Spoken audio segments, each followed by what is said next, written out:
Hi, everyone, and welcome to this week's Culture Report. I'm Jamal Simon. I'm Laura Casillas. I'm DeMarco Randall. And I'm Antonia Velez. And Antonia is real excited because she's doing something real special tonight. I'm seeing Bad Bunny. Everyone get jealous. I am so jealous. I am actually, considering some of the things I'm going to discuss with you about Bad Bunny. I can't wait. I can't wait. Oh, yeah, we will be talking about Benito. So if you're watching Benito, just you wait. I know you tune in just to see me. Yeah, I know you love us. Right now, singer Olivia Rodrigo is on tour, and she caused quite a stir after her stop in Missouri. The star partnered with local organizations to help young people access reproductive care. The group's handing out emergency birth control pills, condoms, and stickers with resources on accessing abortion care. It is all a part of her Fund for Good initiative. Abortion is banned in Missouri with no exceptions for rape or incest. It is one of the several states impacted after Roe v. Wade was overturned. According to Variety, Rodrigo's team will stop handing out the reproductive health care resources because, quote, children are present at the concert, end quote. Children are present everywhere. You can't get rid of them. So it's like... And hold on, she caters to teens. Like, what do they think they're doing? I Teens know. are having sex. My God. Whether you agree with it or not, when we're talking about teenagers, they're having sex. So Yes. Wouldn't you want them to have safe sex, to have resources to, kind of do that in a protective manner? Yeah. I mean, I can't say, like I said, I don't have kids. I can't really put myself in a place to question a person's parenting decisions. But if you're taking your kid to a concert and they're giving out free whatever, birth control pills, condoms, whatever, it's like, if you don't want them to do that, just don't get in line for them. Totally. What do you mean? It's like them saying, like, oh, well, you can't sell alcohol at this venue because there are kids here. Like, they just don't let kids buy alcohol. Like, I don't... Totally. And they're going to see a lot of people probably intoxicated there. How do you explain to them? Well, Yeah. and also in this moment, it is really important for her to use her platform to spread this type of awareness, especially in this state where, these things are being blocked. These things are being, they're not allowing women to get the access to the things that they need, or for young men also to get the access to the education that they need. Yeah, totally. And I think a word that they used to describe like why they're stopping these distributions is promiscuous, as if, and it just like reminds me of like the whole rhetoric of, oh, let's not do comprehensive sexual education in schools because it promotes sexual activity, when that's been debunked. It's like people, adolescents or whoever who are having sex, like they should have the resources to do it safely, period. I feel like it would bode better for people to like talk about it, because when people start doing it behind the scenes, the kids or whatever start hooking up or whatever, it's because it's so taboo. It's like a bad thing to do, and they want to rebel, so they want to have sex.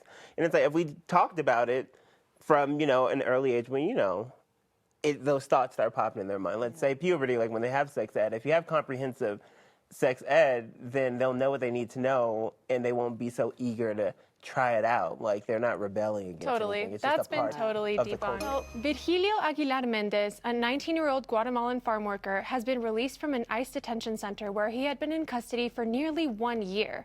He was arrested in May of 2023 when a Florida sheriff sergeant died from a heart failure after engaging in a struggle to handcuff Aguilar. According to the arrest report, the sergeant said he contacted the teen migrant because he was acting suspicious. Body camera footage shows Aguilar screaming in pain and repeatedly saying he doesn't speak English as officers tackled, hit, and tased him. Charges against Aguilar were dropped earlier this month. And we have another update to a story we've been following for the past few weeks. So the Oklahoma medical examiner ruled Next Benedict, a 10th grader who identified as non-binary, died by suicide. The news comes more than a month after the teen collapsed at home one day after a fight in the school restroom. Since then, Nex's death has gained national attention, with several vigils taking place for the teen throughout the country. President Joe Biden even chimed in with a statement saying, in part, "Non-binary and transgender people are some of the bravest Americans I know, but nobody should have to be brave just to be themselves. Parents and schools must take reports of bullying seriously." And I want to talk about both of those points. But first, like he said, I feel like that's such a poignant thing to say, because I've said that forever. I remember I was in like high school and Lady Gaga Lady Gaga, Born This Way came out, and she was like, oh, you were born to be brave. And I was like, I don't agree. I was just born to exist. Like, why do I have to be brave? Why do I have to put extra effort? Why do I have to do all this stuff just to exist and be me? And I feel like that's something we're lacking. So second, yes, we should take reports of bullying seriously. And I feel like we need to have those resources in place for people that are experiencing bullying and things like that. I know Nex's mother said that they experienced that as well. So And I know, Jamal, you said that like you didn't have to, you don't have the choice to be brave. You have to be brave. it just, Like, it's difficult for people in those situations to be thrown into these normal circumstances where it's completely unnormal to them. And they have to be forced to be brave. They have to be forced to be strong.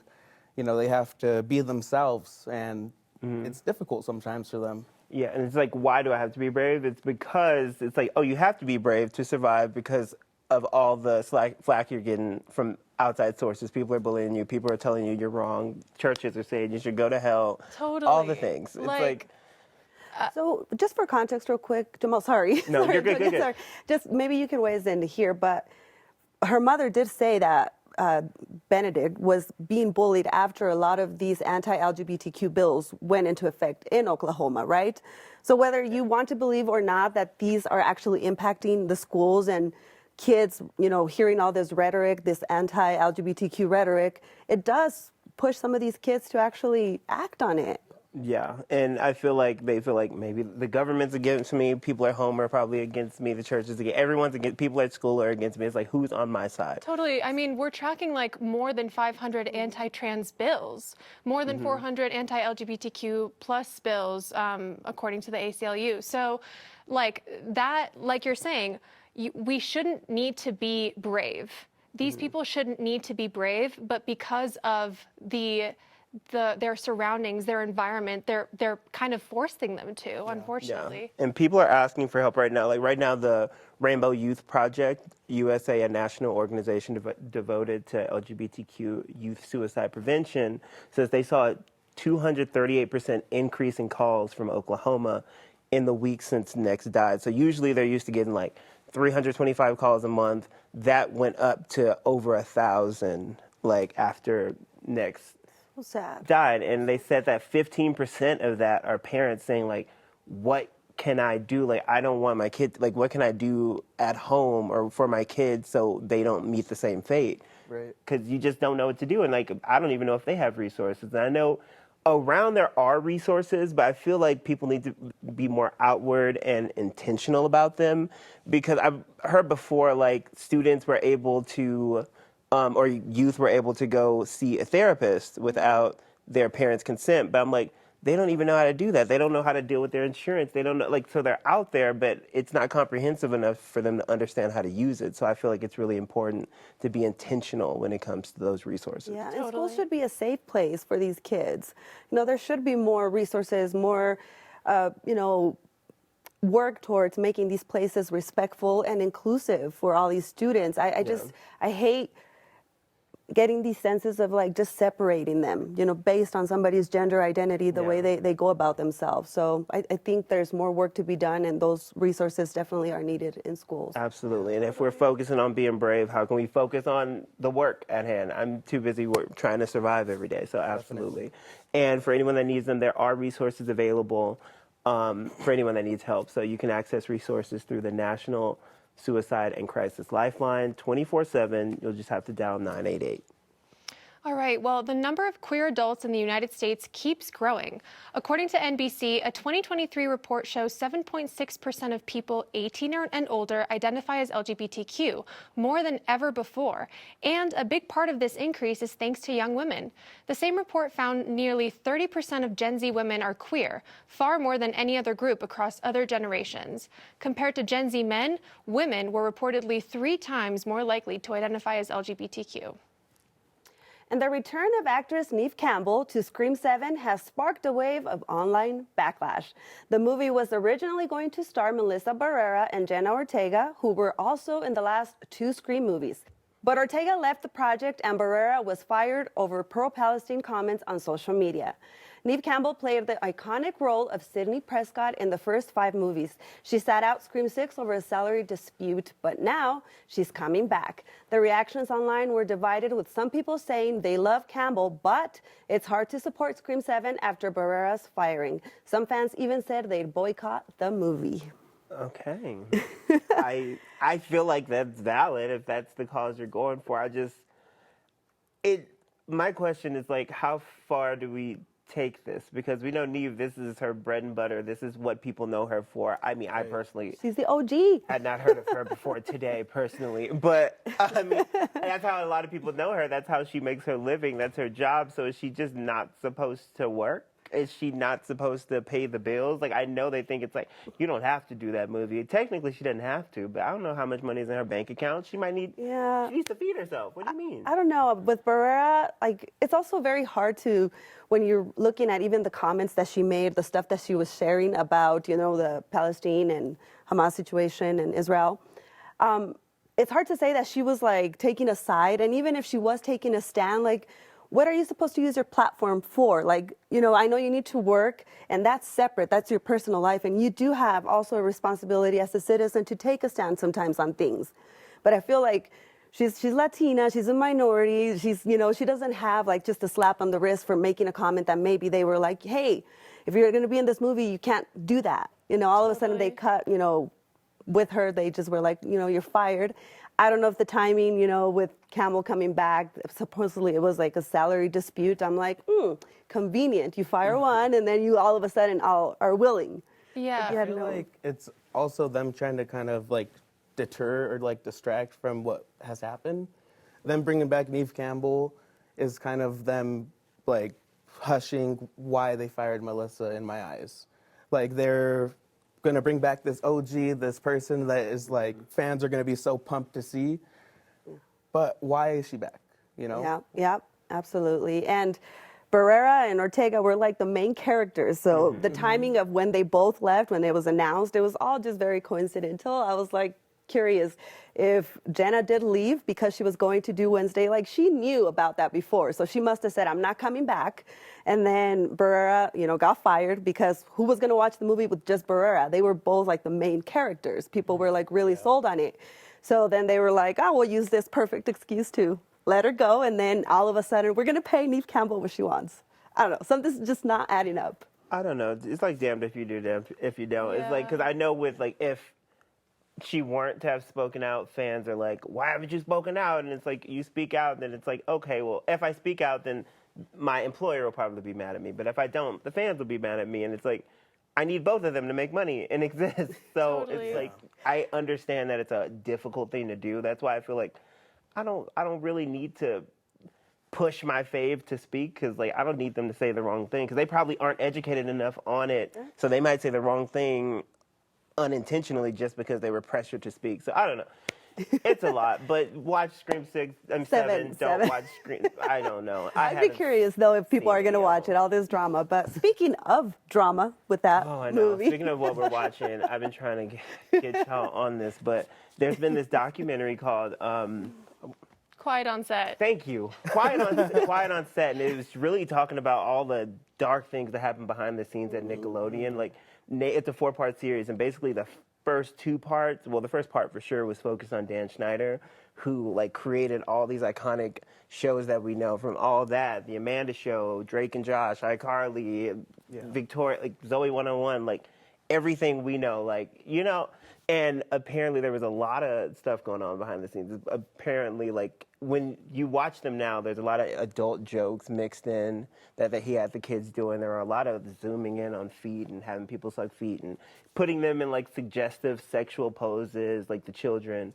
And then that's just what we saw on screen. But behind the scenes, apparently back in the 90s, super sexist, because a lot of the writers in the room that were in the room, the women, were like, oh, he was so misogynistic. Like, he hired on a team of writers, and all the men got their full salaries, but then he hired 2 women, and they had to work as a team and share a salary. That's crazy. Which blew my mind. I was like, what? And it's like, they didn't want to speak up because they were like, I want to work.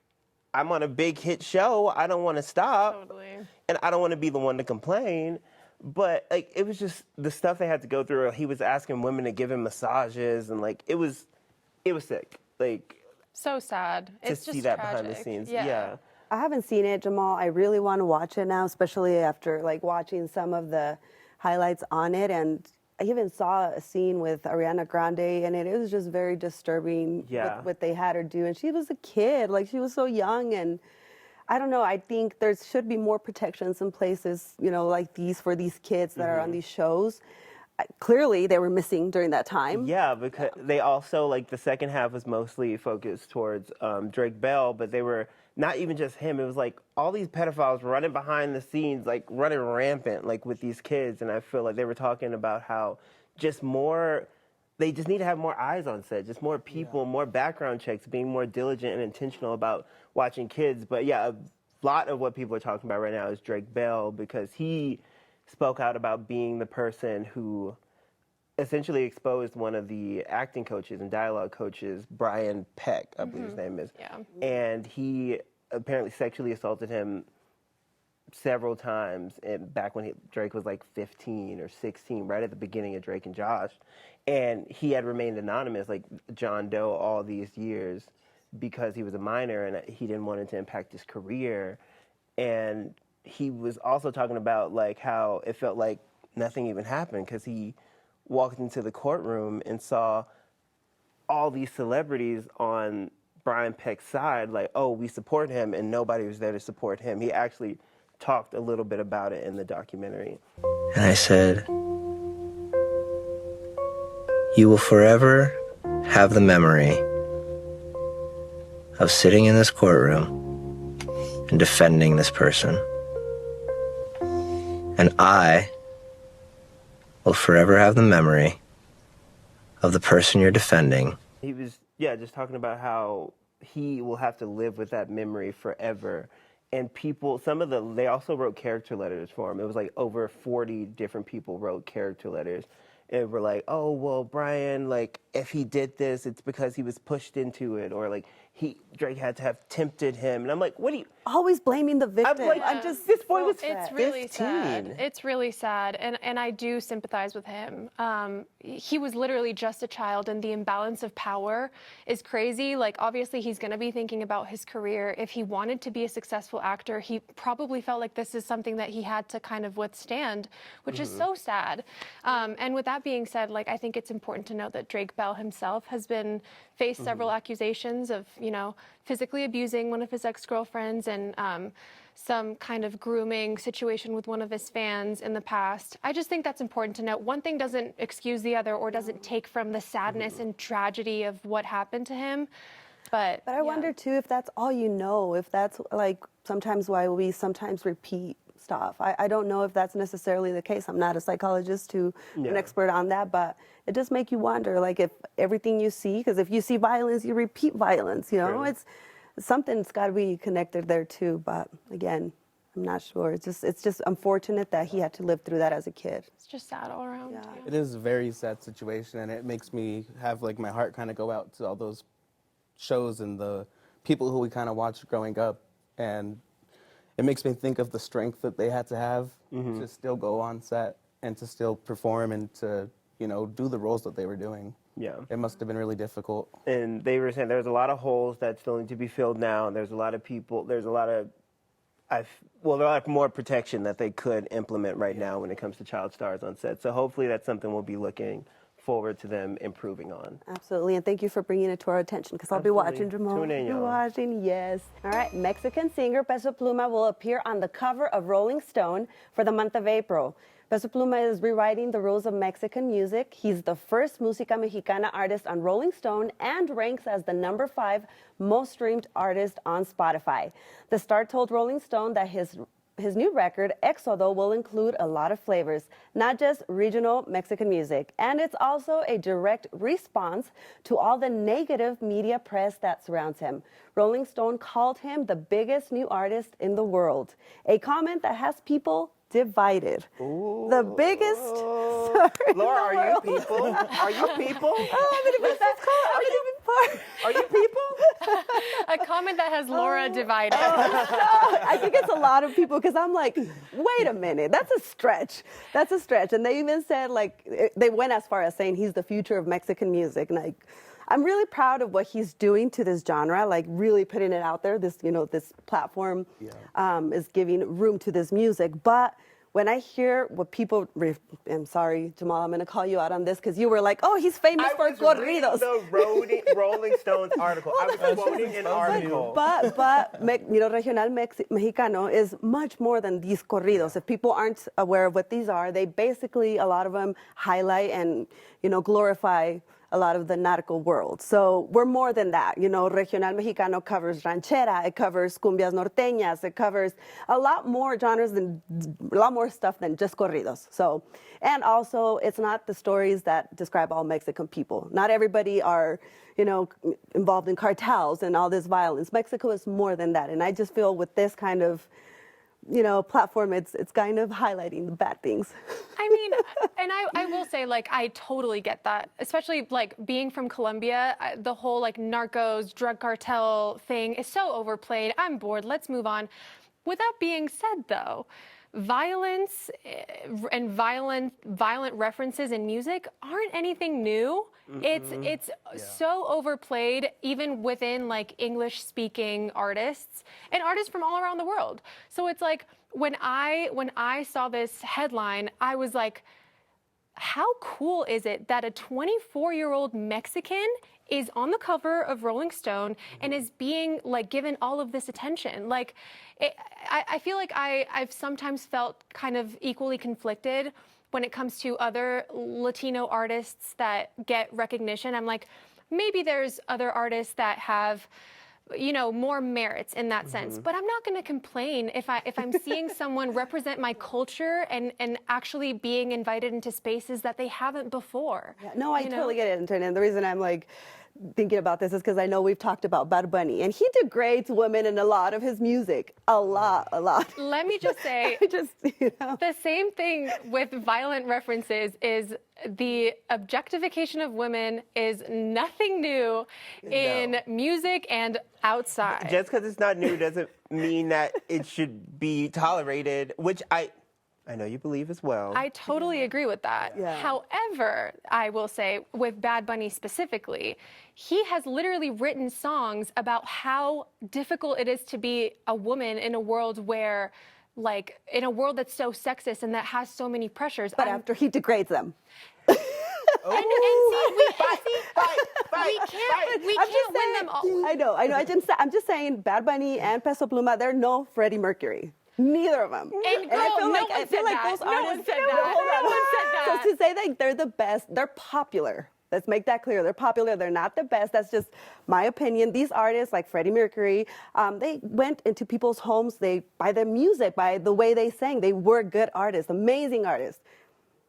I'm just saying, like, And I think just say it's not for you. Just say it's not for you, Laura. And Just say it's not for you. I will say, I think that artists like Peso Pluma and Bad Bunny, even though I don't agree with their violent references and the objectification of women, obviously, I do think that they're very talented and they should get recognition. Absolutely. So I just wish they told more stories of like art places that were not necessarily degrading and violent and things like that. There's more to us than just that. I agree. That's where I sit with that one. Stunning. All right, but let's hop on to this week's good news. A new movie is honoring the life of St. Francis Xavier Cabrini, known to many as the Saint of Immigrants. Cabrini tells the story of a brave woman who created an empire of aid and social welfare. Born in 1850, Cabrini was an Italian missionary committed to supporting the needy, elderly, immigrants, and the less fortunate. She came to the U.S. in 1889 to help immigrants in Manhattan and later in Colorado. She was the first American citizen canonized a saint by the Catholic Church in 1946. And in the most recent push to cut down on American workers' hours, Senator Bernie Sanders introduced a new bill that proposes establishing a 4-day work week, reducing the standard weekly hours to 32 over the span of 4 years, while maintaining employees' pay and benefits. When proposing the bill at a Senate hearing, Sanders said this measure is needed because U.S. workers are logging longer hours but getting paid less than they would have years ago. And the Kansas City Current of the National Women's Soccer League opened the 2024 season Saturday in the first dedicated women's professional sports stadium. It hosted 11,500 fans, and the Current won the home opener 5-4. The stadium is located in Berkeley Riverfront, a location in downtown Kansas City by the Missouri River. Breakthrough research out of Oregon Health and Science University could help some LGBTQIA+ couples have biological children. The new technique, called in vitro gametogenesis, or IVG, involves turning a skin cell into a viable egg. A lot of cool sciencey stuff happens in the middle, but the end result is an offspring with equal amounts of genetics from both parents.